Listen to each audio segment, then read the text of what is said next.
Hello friends, welcome to our channel RKP 360। Friends, विगत कुछ दिनों से जो सिविल कोर्ट का एग्ज़ाम हुआ क्लर्क पोस्ट के लिए, उसमें काफ़ी सारे कन्फ्यूज़न क्रिएट हुए हैं। बहुत ऐसे लोग हैं जो जेन्युइन हैं, बहुत ऐसे हैं जो ऐसे फॉर्म फिलअप किए थे, बस एग्ज़ाम दे दिए थे। तो हम ये सारे कुछ में इस पे चर्चा करते हैं कि क्या cut off expected cut off क्या जा सकता है। ठीक है, कट ऑफ देखने से पहले हम सबसे पहले उसका एक समरी देखते हैं कि किस बेस पे। ठीक है, what is the base of this cut off. ठीक है, इस कट ऑफ का क्या एक बेस हम लोग देखेंगे, एक पैरामीटर सेट करेंगे ना, किस पैरामीटर पे हमने इस कट ऑफ को बताया है। ऐसे आए बोल दिए इतना जाएगा इतना जाएगा, वैसे नहीं। सबसे पहले हम देखते हैं ना इसमें क्या है। इसमें लगभग 4 लाख के आसपास में फॉर्म फिलअप हुआ था, 4 लाख। ठीक है, 4 लाख फॉर्म फिलअप हुआ था, जिसमें से आई होप लगभग 1.7 1,70,000 के आसपास फॉर्म रिजेक्ट हुआ था। ठीक है, तो इसको हम अप्रॉक्स ले लेते हैं, वन टू 2 लैक्स इसको मानते हैं। ठीक है, 2 लैक्स मान लेते हैं। ठीक है, हमारे पास से कितना इसके बाद से बच रहा है, 2 लाख जो है हमारे पास कैंडिडेट अभी भी बचे हुए हैं। ठीक है,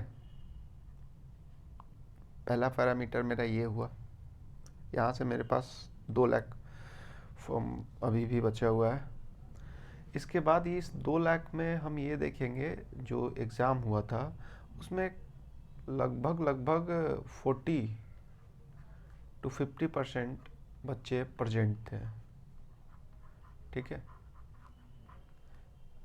लगभग 40 to 50% बच्चा प्रेजेंट था इस एग्ज़ाम में। ठीक है, और जब हम 40 to 50% देखते हैं तो या तो 80,000 या फिर 1 लाख। ठीक है, 1 लाख मेरे पास स्टूडेंट ऐसे हैं जिन्होंने एग्ज़ाम दिया है। ठीक है, तो पहला डाटा हमारा ये हुआ, 80,000 से 1 लाख बच्चा एग्ज़ाम दिया है। ठीक है, अब इस पे हम ये देखते हैं ना कि जो 1 लाख बच्चे थे उसमें से जेनविन बच्चे कितने होंगे, क्योंकि ये जो फॉर्म आया था, ये फॉर्म जो आया था वो आया था हमको 2022 में, 2022 में, और अभी जो हम चल रहे हैं वो है 2025। ठीक है, इन दोनों के बीच का एक बहुत बड़ा गैप है, जो लगभग आप बोले तो 3 इयर्स। अभी तो 5 स्टार्टिंग हुआ है तो इसको हम 2 इयर्स बोल सकते हैं। ठीक है, तो जब 3 साल का जब गैप है तो आप ये समझिए कि क्या ये जो बच्चे हैं जेनविन बच्चे। आप इससे पहले ये सब कुछ बताने से पहले आपको बता दें कि सिविल कोर्ट में 4 पोस्ट के लिए एग्ज़ाम हुआ था। ठीक है, जिसमें एक था कोर्ट रीडर और एक था स्टेनो। ठीक है, कोर्ट रीडर और स्टेनो। तो जो कोर्ट रीडर और स्टेनो का फॉर्म फिलअप किया था इन्होंने, क्योंकि मैंने कोर्ट रीडर का एग्ज़ाम दिया था और मेरा मेरिट से हम आउट हुए थे। ठीक है, इसलिए हम इसको एक अच्छे तरीक़ा से एक्सप्लेन कर सकते हैं, ये मेरा उम्मीद है। ठीक है, बाकी तो आप लोग डिसाइड करेंगे। तो जो इसमें बच्चे 4 पोस्ट थे उसमें 2 पोस्ट जो था वो अभी भी बचा है, 2 पोस्ट के लिए। ठीक है, और इस 2 पोस्ट के लिए गैप भी हमारे पास 2 साल का है। तो ये सारे कुछ देखते हुए हमको ये लग रहा है कि जो जेन्युइन कैंडिडेट होंगे, ठीक है, वो तो पहले निकल चुके होंगे। ठीक है, या फिर 2 साल 3 साल किसी पोस्ट के लिए इतना बेहतरीन तरीक़ा से बैठ के कोई प्रिपरेशन नहीं करता होगा। ठीक है। तो ये सारे पैरामीटर को देखते हुए हम एक एक्सपेक्टेड कट ऑफ आपको बता रहे हैं, ठीक है। और मुझे उम्मीद है कि इससे ज़्यादा कट ऑफ नहीं जाएगी, ठीक है। तो चलिए देखते हैं उस कट ऑफ को। जैसे जनरल का बात करते हैं हम, ठीक है। तो जनरल में एक मेल कैटेगरी में 60 to 65 जाने का उम्मीद है, क्योंकि अब क्वेश्चन लेवल जो मतलब बहुत मैं भी सुना हूँ क्वेश्चन का लेवल, बहुतों ने बताया कि मीडियम है, बहुत ने बताया बहुत इजी है, बहुत। तो ये आपके ऊपर क्वेश्चन का जो पैटर्न है और क्वेश्चन का जो ये मीडियम है, ये आप डिसीजन कर सकते हैं, ना कि कोई और। आपका प्रिपरेशन सपोज दैट कंप्यूटर में अच्छा है, ठीक है। तो मे बी आप कंप्यूटर में 15 में आउट ऑफ 15 आप टच कर दिए हों और ये सही भी हो, ठीक है। आपका सपोज दैट इंग्लिश अच्छा है, मैथ भी अच्छा है, कंप्यूटर ख़राब है, ठीक है। तो आप हो सकता है कि 15 में 7 या 15 में 5 ही टच कर पाए हो। तो ये बोलना कि क्या टफ है क्या इजी है, किसी के लिए कुछ इजी होता है, किसी के लिए कुछ मास्टर होता है। तो एक हम एवरेज लेकर के चलते हैं, तो उसको देखते हुए 60 मिनिमम और 65 मैक्सिमम रह सकता है जनरल का कट ऑफ, ठीक है। और इसी में बात करें फीमेल का, तो फीमेल का 58 to 62 हाईएस्ट जो रहेगा, ये 62 तक जा सकता है, ठीक है। और हम एक एक्सपेक्ट करते हैं कि इससे अधिक नहीं जाएगा, क्योंकि मैंने दो एग्ज़ाम दिया है और एक में वेटिंग और एक में मेरिट आउट हूँ। तो मेरे को उम्मीद है कि जिस तरीक़ा से देख रहे हैं हम, उस तरीक़ा से हम आपको एक्सप्लेन कर पा रहे हैं दोनों पेपर के अकॉर्डिंग, ठीक है। और बात किया जाए EWS का, तो EWS में 50 मेल का 50 to 55 जो है मैक्सिमम है, ठीक है। और 48 to 52 हाईएस्ट 52 फीमेल का जाने का पॉसिबिलिटी है, ठीक है। उसी तरीक़े से बात करते हैं BC का, ठीक है। तो BC में 54 बहुत हो गया, 54 to 57 बहुत हो गया, और 50 to 52 ये हमारे लिए फीमेल कैटेगरी का है, जो कि BC में आती है ना। अब हम बात करते हैं EBC का। EBC में 52 55, ठीक है, EBC के लिए। और मेल कैटेगरी का ये एक रह सकता है, और 50 to 51 जो है फीमेल के लिए जा सकता है, ठीक है। और आप इसे स्क्रीनशॉट करके रखेंगे, और जब कट ऑफ जारी होगा सिविल कोर्ट की तरफ से, तब आप देखिएगा इसके अराउंड ही कट ऑफ रहेगा, इससे अधिक कट ऑफ जाने वाला नहीं है। अब हम बात करते हैं इस कैटेगरी का, SC और ST, ठीक है। तो 49 तो मैक्सिमम है, ठीक है, 49, इसको 49 मैक्सिमम, ठीक है, मेल कैटेगरी में। और जो बात करते हैं SC ST फीमेल कैटेगरी की, तो हम देख रहे हैं ना कि अगर 40% जो सिविल कोर्ट का पासिंग क्राइटेरिया है 90 नंबर्स का हुआ था, ठीक है, 19 मार्क्स का ये हुआ था, इसका 40% हम निकालते हैं तो कितना होता है, 36 नंबर होता है, ठीक है। तो 40% प्लस जिसका है, अब देखिएगा, मेरा बात याद कीजिएगा, जब आपको एक बोर्ड के तरफ से कट ऑफ जारी किया जाएगा उस समय इससे अधिक नहीं जाएगा ST SC का, ठीक है। तो ये सारे कट ऑफ तो है, लेकिन हम कट ऑफ के अलावा कुछ बात और करेंगे। जो देख रहे हैं हम, सपोज दैट मान लीजिए कि आपका 2 नंबर कम है, 2 नंबर ज़्यादा है, ज़्यादा वाले तो कर रहे हैं, ठीक है, लेकिन आपका 2 मार्क्स जो है कम है, ठीक है। तो 2 मार्क्स कम है या 5 मार्क्स कम है, तो आप क्यों ना अभी से प्रिपरेशन करें। मेरे कहने का मतलब ये है, अगर आप चाहते हैं तो, क्योंकि इसमें भीड़ भी कम है, ठीक है। अगर हमको तो उम्मीद है कट ऑफ बहुत कम जाएगा, लेकिन बोलने वाले इस तरीका का हमारे बीच में एक गैंग चलता है। Gang in the sense of कि अगर जैसे किसी का 50 भी आ रहा है ना, तो वो बताएगा मेरा 74 आ रहा है, क्यों भाई? क्योंकि ये जो 50 वाले हैं ये डिमोरलाइज होंगे और वो अपना प्रिपरेशन करना बंद करेंगे और ये सारे का सारा बेनिफिट इनको होगा, ठीक है। आप सोचिए खुद से, 90 मार्क्स का पेपर है, ठीक है। 90 मार्क्स में 74 लाना, आप समझ रहे हैं कितना, मतलब ये एग्ज़ाम का प्रेशर एक अलग होता है, ठीक है। एग्ज़ाम का जो प्रेशर होता है वो अलग होता है और आप रूम पे बैठकर जो सॉल्व करते हैं वो एक अलग मैटर है, ठीक है। तो इसलिए इस प्रेशर में नहीं आना है कि किसी का 74 है, आपका 2-5 नंबर कम भी है, आप प्रिपरेशन कीजिए। जनरली देखा जाए तो किसी भी एग्ज़ाम में हम क्या, कौन सा सब्जेक्ट पढ़ते हैं? मैथ पढ़ते ही हैं, रीजनिंग पढ़ते ही हैं, ठीक है। उसके बाद जीके जीएस पढ़ते ही हैं, ये तो कंपलसरी है हर एक एग्ज़ाम के लिए, ठीक है। इसके बाद आता है math, sorry not math, English. इसके बाद क्या आता है? इंग्लिश आता है, ठीक है। और इंग्लिश के बाद हम और क्या ले सकते हैं? इंग्लिश, कंप्यूटर, हिंदी वगैरह वगैरह, और भी बस हो गया।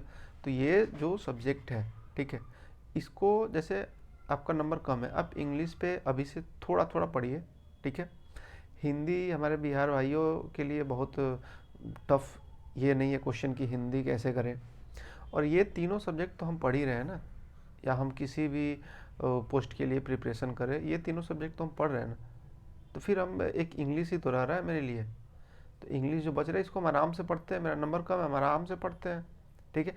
तो इसके लिए हम एक ये सोच रहे थे कि ये सब से हटकर हम लोग एक अपना प्रिपरेशन करते हैं, ठीक है, जो फ्री ऑफ कॉस्ट रहेगा, ठीक है, एकदम फ्री ऑफ कॉस्ट रहेगा, ठीक है। और हम इस एग्ज़ाम को दिए हुए हैं, और court reader, as a court reader मैं मेरिट से आउट हूँ, ठीक है।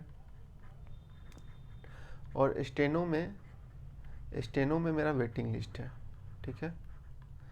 तो ये दोनों एग्ज़ाम मैंने क्रैक किया है, इंटरव्यू तक गया है, और सारे कुछ करने के बाद मैं आपको ये सारे कुछ बता रहा हूँ, ठीक है, कि कैसे क्वेश्चन उसमें पूछता है। जैसे प्री का स्टैंडर्ड अलग है और मेंस का स्टैंडर्ड इसका अलग है, ठीक है। तो हम बात करते हैं प्री का स्टैंडर्ड क्या है। तो सबसे पहले आप ये जान लीजिए कि प्री में जैसे स्ट्रेट फॉरवर्ड क्वेश्चन पूछा था हमसे, जैसे आइटम दे दिया था, उसका 4 ऑप्शन था। लेकिन इसमें क्या है ना कि जैसे कि आपको आइटम सपोज दैट दे दिया एट सी, ठीक है, एट सी मेरे को एक आइटम दिया, तो वो आपको ये बोलेगा कि इस आइटम को आप क्या कीजिए, इसका विथ मीनिंग के साथ में आप एक एग्जाम्पल दीजिए, ठीक है, और उस एग्जाम्पल में इसका मीनिंग आना चाहिए, ठीक है। इस तरीक़ा से उसमें क्वेश्चन पूछा जाता है, ठीक है। ये मेंस का पूछने का इसका तरीका है, ठीक है। इसी तरीक़ा से आपके पास वन वर्ड भी रहता है, ठीक है।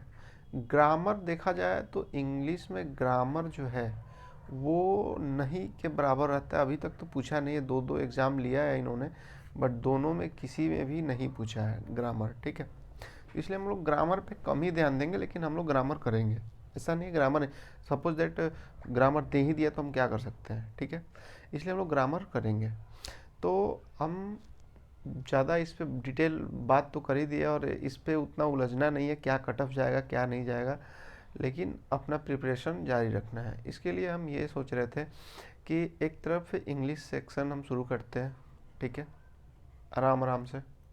और मैं ये आपको 100%, आप बोलिए तो इसको गारंटी भी बोल सकता हूँ, मैं गारंटी देता हूँ कि जो मैं बताऊँगा उससे 90% आइटम, ठीक है, और ऐसे इसमें जो होता है वो प्लस लेटर, ठीक है। इसका तीनों का मैं 90% वादा करता हूँ, यहाँ से ही आपको मिलेगा देखने को। आप ये आप वीडियो रखिएगा, आप देखिएगा, जब आप एग्ज़ाम देकर आइएगा, मैच कीजिएगा, तो आपको पता चल जाएगा, ठीक है। क्योंकि हमने एग्ज़ाम दिया है, और एग्ज़ाम देने के बाद ना कि बल्कि एग्ज़ाम दिया है, बल्कि इसको क्रैक भी किया है, और इसका स्ट्रेटजी हम एक अच्छे तरीक़ा से समझ रहे हैं। इसलिए हम आपके बीच में ये वीडियो ला करके आपको भी इसके साथ अवेयर करना चाहते हैं और बताना चाहते हैं, और हम इस पे बहुत अच्छे तरीक़े से मेहनत करके आपको उम्मीद दिलाते हैं कि बेहतरीन तरीक़ा से हम लोग प्रिपरेशन करेंगे फ्री ऑफ कॉस्ट। लोगों के मन में ये होता है कि भाई फ्री में पढ़ा रहा है, पता ना कैसा कंटेंट होगा।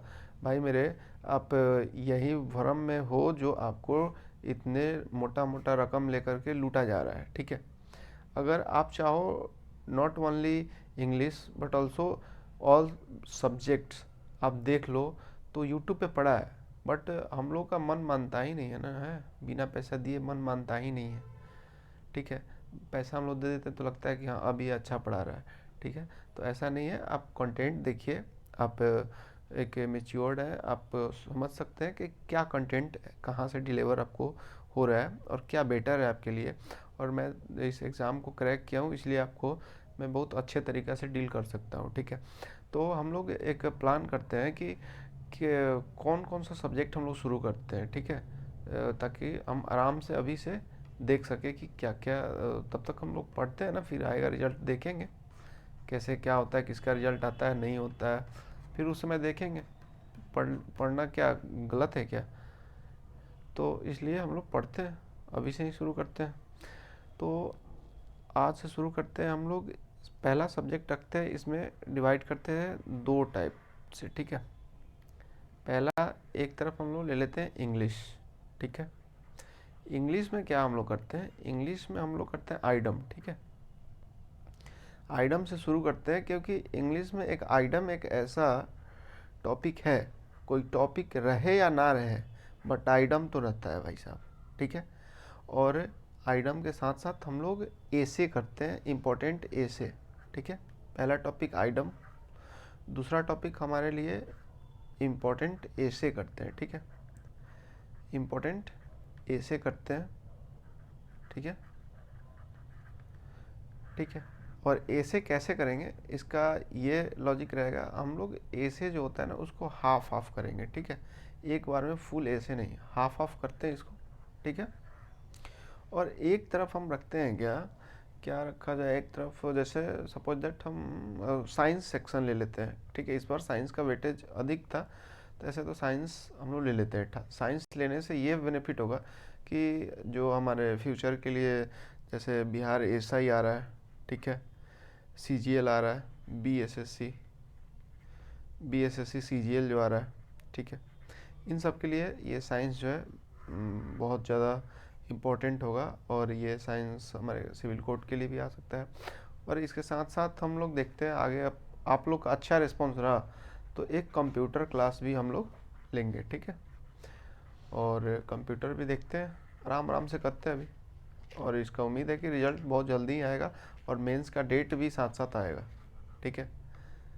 मेंस का डेट ही साथ साथ आएगा और अधिक समय हम लोग को मिलने वाला नहीं है, ठीक है।